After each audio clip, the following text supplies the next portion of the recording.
Mesdames et messieurs, bonjour. Merci de bien vouloir nous accorder un peu de temps de votre journée. Donc, c'est l'heure de votre flash d'information sur Mali Kunafoni. Bienvenue.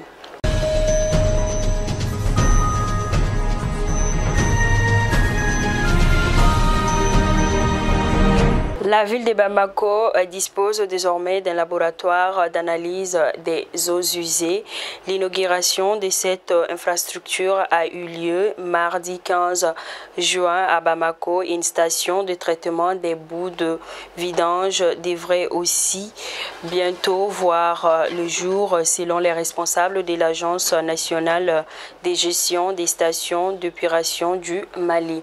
L'objectif est d'éviter les déversements anarchique des eaux usées dans la nature, affirment les responsables de l'agence. En effet, il faut noter que la station de traitement des boues de vidange aura une capacité de 5000 m3 d'eau par jour, affirme le directeur général adjoint de l'Agence nationale de gestion des stations d'épuration du Mali, Sidi Alabib Maïga.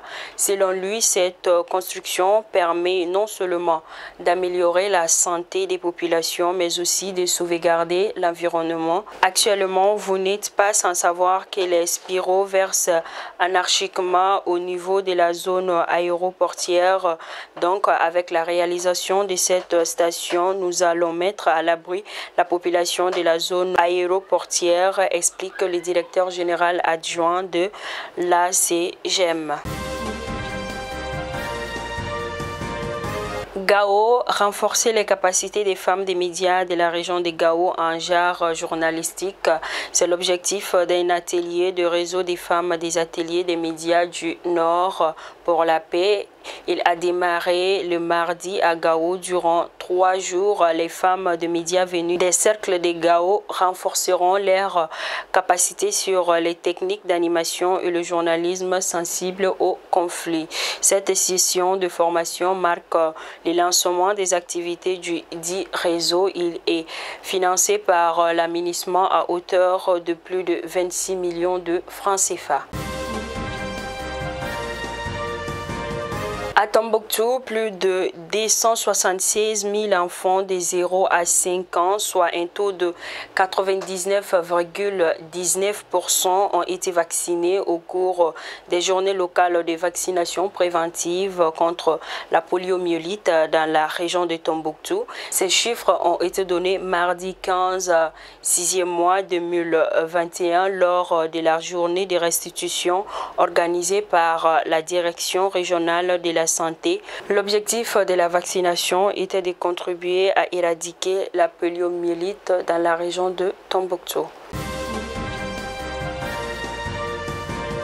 Ségou, formation de nouveaux parajuristes, favoriser l'accès des populations du centre du Mali au droit et à la justice et créer des liens nécessaires pour une meilleure lutte contre l'impunité. C'est l'objectif d'un atelier de formation de 100 nouveaux parajuristes. Ces participants sont venus de Ségou, San, Mopti, Badiangara et Douanza. La formation qui a démarré lundi dernier à Ségou vise à renforcer les capacités des apprenants sur le curriculum national de formation des parajuristes des 14 modules dont la décentralisation, les fonciers et l'état civil. La rencontre de 2 semaines est organisée par l'association des MESO en partenariat avec l'Union européenne.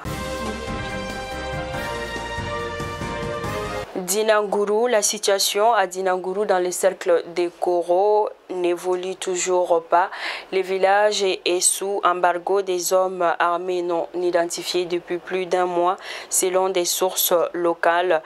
Les habitants de la localité demandent l'appui des autorités afin de libérer le village.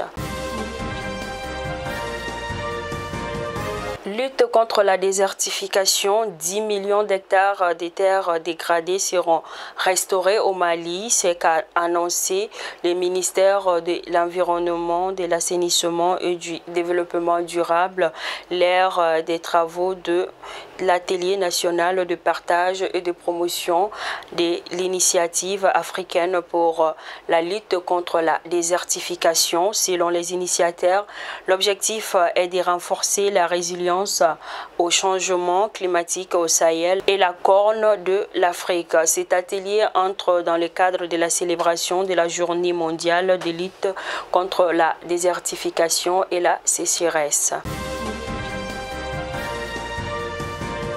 Suite au refus du directeur général sortant de la société Bramali, Benjamin Tron, d'admettre au sein de la société des syndicalistes dont plusieurs d'entre eux ont été licenciés et d'autres sur la liste d'attente, parmi lesquels le secrétaire général du comité syndical de la structure, Kali Sidibé, qui avec les trésoriers Bandu Goussoumonou sont présentement en prison à Koulikoro. Le secrétaire général de l'INTM, Yacouba Katile, lui a adressé un courrier le 8 juin dernier pour tenter d'apaiser la situation, mais la correspondance est restée sans suite.